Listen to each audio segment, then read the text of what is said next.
Hello, hello, bonjour à tous. J'espère que vous allez bien, c'est Claire. Bienvenue dans cette nouvelle vidéo où je partage avec vous comment réaliser un plateau d'apéritif salé comme ici. Et toutes les réalisations que vous voyez en image sont faites à base d'une seule pâte. Donc avec une seule pâte, vous pouvez réaliser tout ceci. Restez simplement jusqu'à la fin pour ne rien louper. Pour la réalisation, ici, on aura besoin d'1 kg de farine. On a quand même pas mal de réalisations à faire. De 500 millilitres de lait, du lait froid ou du lait tiède, de 2 œufs, de 2 cuillères à soupe de sucre ou 20 grammes, de 2 cuillères à soupe de levure déshydratée ou 20 grammes, d'une cuillère à soupe de sel et de 12 cuillères à soupe d'huile. Ici, huile de tournesol. Dans un saladier comme ici, j'ai déjà ma farine. Je vais mettre le sucre. Vous pouvez mettre le sucre sur toute la surface. Et par la suite, je vais mettre le sel d'un côté et la levure d'un autre côté. Et je vais bien mélanger séparément. Mais si vous travaillez assez vite, vous pouvez mélanger directement le tout ensemble. Et par la suite, je creuse comme un petit puits. Je vais y verser mon lait ainsi que de l'huile. Et on va directement casser les 2 œufs dans le mélange. Ici, je mets les œufs entiers, mais vous pouvez mettre uniquement les blancs d'œufs et garder les jaunes pour la dorure ou mettre un œuf entier et garder un jaune pour la dorure. Mais j'avais déjà des jaunes de côté pour une recette que j'ai fait précédemment. Donc voilà pourquoi j'ai mis tous les jaunes, mais les jaunes autant pour moi. Mais si je n'avais pas les jaunes, j'allais en garder un pour pouvoir faire la dorure pour ne pas devoir utiliser un œuf séparément. On va bien mélanger notre pâte, vraiment bien mélanger jusqu'à ce que ça puisse se ramasser facilement. Et je vais continuer à travailler ma pâte ici à la main. Si vous avez un robot, travailler dans le robot, ce serait beaucoup plus facile. Il faut vraiment bien mélanger notre pâte jusqu'à ce que ça devienne élastique et éviter de mettre beaucoup de farine. Limite, mettez de l'huile pour pouvoir travailler facilement parce que si vous travaillez la pâte dans le repos, vous ne devriez pas ajouter de la farine. Et si vous en ajoutez de trop, vous allez dénaturer la pâte. Une fois que notre mélange est prêt, on va remettre dans le saladier.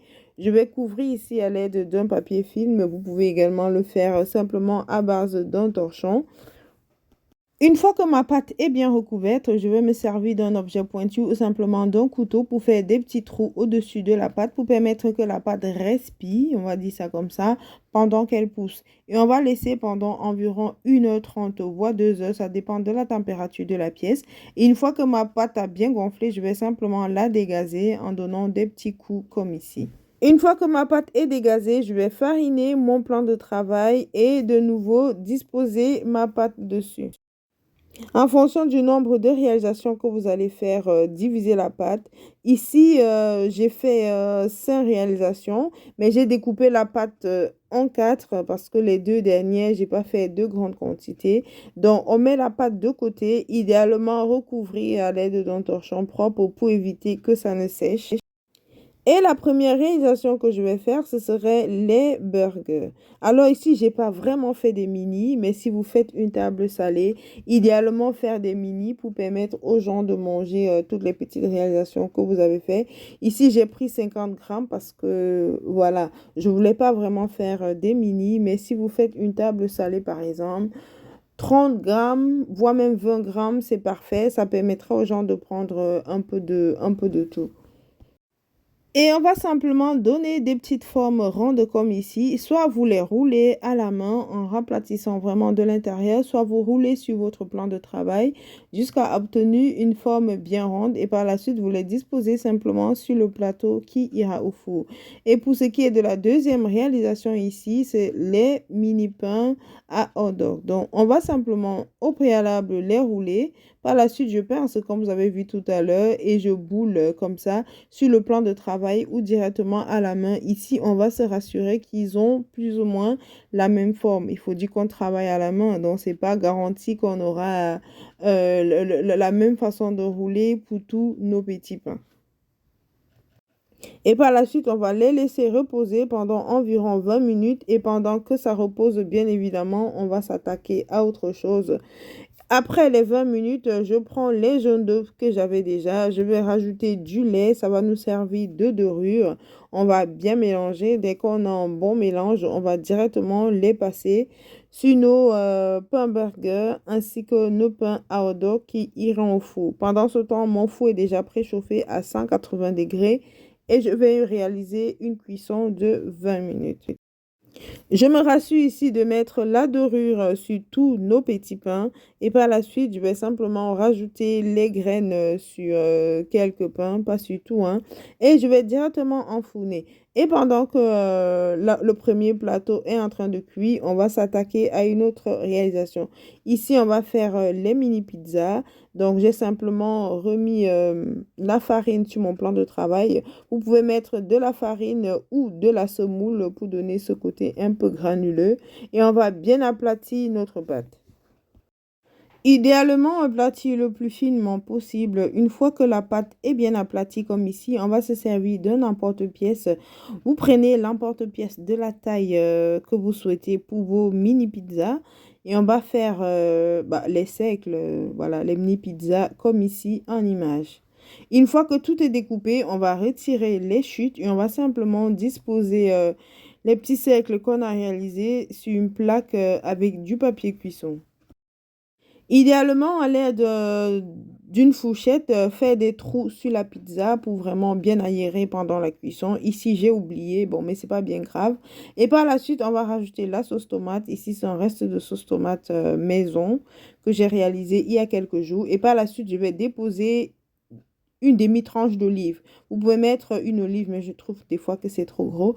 Et par la suite, on va mettre ici, c'est un mélange de mozzarella et de parmesan. Et ça va au four pour 20 minutes également pour avoir une belle cuisson dorée comme en image. Et à l'aide de la dernière pâte, on va faire deux réalisations différentes. Donc, on va faire des bouts de bout et des battles. J'ai saupoudré mon plan de travail ici avec de la semoule extra fine. Ça donne un meilleur résultat, je trouve. Mais vous pouvez également mettre de la farine. Une fois que ceci est fait, on va bien aplatir de nouveau de notre pâte. Et on va également se servir de notre emporte-pièce pour faire des petits cercles comme vous voyez ici en image. Une fois que mes cercles sont réalisés, je débarrasse les chutes. Alors, pour les deux recettes, il faut des cercles. Donc, on va également retravailler les chutes et continuer de les découper. Pour les battles, je me sers d'un emporte-pièce un peu plus petit que celui que j'ai utilisé tout à l'heure pour faire des trous dans le rond là. J'ai laissé poser juste quelques minutes vu que la pâte avait déjà gonflé pendant longtemps. Je mets également la dorure dans le jaune d'œuf et le lait sur mes petits pains et je vais mettre les graines de sésame. Idéalement, c'est des graines de pavot, mais je n'en avais pas, donc j'ai mis des graines de sésame. Puis, je vais laisser poser quelques minutes avant de les enfourner 20 minutes à 180 degrés comme les autres cuissons. Et pendant ce temps, je vais directement m'attaquer au bot-bot. Ça se cuit directement à la poêle. Donc, vous mettez une poêle à chauffer à feu vraiment fort sur le feu.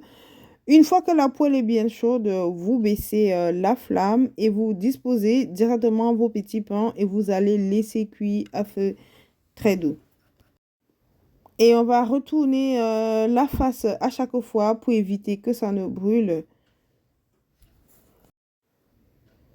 Et en rajoutant la semoule sur le plan de travail, vous auriez, autant pour moi, le côté extérieur qui sera un peu granuleux et c'est très bon en bouche. Alors, ces petits pains, ces bot ils sont vraiment magnifiques. Essayez-les et vous ne regretterez pas. On aime beaucoup ici. C'est comme des petits pains simplement cuits à la poêle qui sont très bons. Contrôlez simplement la cuisson pour éviter que ça ne brûle. Une fois que tout ceci est prêt, voilà nos différentes réalisations. Il faut noter que j'ai fait toutes les cuissons qui allaient au four à 20 minutes pendant 100, non, à 20 minutes à 180 degrés pour avoir une belle coloration comme vous pouvez voir ici en image et des pains bien cuits. Une fois que tout ceci est prêt, on va directement passer à la garniture. Alors, pour les pains hot dog et les mini burgers, j'ai fait cuire des saucisses et des burgers. Et pour les bot j'ai fait cuire du blanc de poulet avec les épinards. Les épinards, c'est facultatif, c'est juste que j'en voulais. On va également apprêter les autres garnitures, notamment la laitue, tomates, oignons. Ici, c'est oignons frais parce qu'on n'a pas d'oignons séchés. Le concombre. En sauce, ici, on avait ketchup et mayonnaise. Et on va prendre le fromage frais pour les battles. Et on va directement passer à la présentation de notre plateau. Alors, les mini pizzas n'ont pas besoin de rajout ou de quoi que ce soit. Donc, on va commencer par cela à disposer sur le plateau. Et je vais m'occuper des burgers. Pour les burgers, vous faites comme vous avez envie. Ici, c'était simplement du fromage à burger, de la laitue, tomates, oignons et la sauce. Il y a une recette bien détaillée pour les burgers sur la page. Je vous la mettrai en barre d'infos. N'hésitez pas à aller cliquer dessus pour visionner la vidéo. Donc, on dispose toutes nos crudités. Ici, comme j'ai dit tout à l'heure, on n'avait pas d'oignons frits, donc on a mis les oignons frais. Vous mettez tout ce dont vous avez besoin. Vous mettez la sauce. Ici, c'est simplement de la mayonnaise. Vous pouvez rajouter la sauce à burger ou le ketchup ou ce qui préfère. Vraiment, vous mettez la sauce de votre choix. On va bien apprêter tout comme ici et à l'aide d'un pic, on va accrocher pour éviter que ça ne glisse.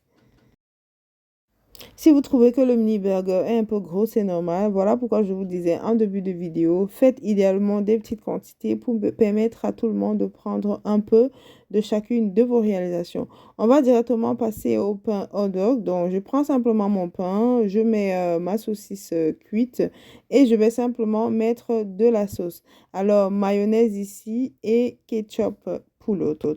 Je galérais un peu pour mettre le ketchup, donc j'ai dû mettre dans le papier cuisson comme ici pour pouvoir faire mes petites lignes beaucoup plus facilement. Mais si votre pot à ketchup ne coule pas trop comme ce que j'avais ici, utilisez simplement le pot.